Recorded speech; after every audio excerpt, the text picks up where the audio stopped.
The word hype and the name Arch Manning will forever be intertwined in sports, but we can get a much better understanding of really the type of hype around Arch Manning by looking at his NIL valuation at different times during his young career. NIL valuations are not perfect numbers, but it is a fancy way of saying how much money people estimate he could make with his NIL every single year. And they are an interesting way to track a sentiment and a hype around a player, so let's do it. Let's go all the way back to July 2022. Arch Manning is heading into his senior year of high school. His 5-star ranking, along with his last name, has made the college decision one of the biggest headlines in college sports. People are already projecting he could make $3.8 million next year at Texas, especially considering a starter had yet to be announced between Quinn Ewers and Hudson Card. Fast forward then to April 2023, and his valuation is down to $3.4 million.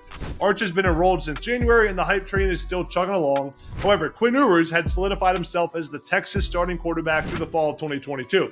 He went toe-to-toe with Bama before getting injured and won the Red River Shootout 49-0. That combined with the fact that Arch went 5 of 13 in the Austin spring game meant that the calls to start Arch Manning were not very loud. Then in July 2023, not much has changed. Arch is set to develop as a backup, and Texas still looks like a weapon in college football.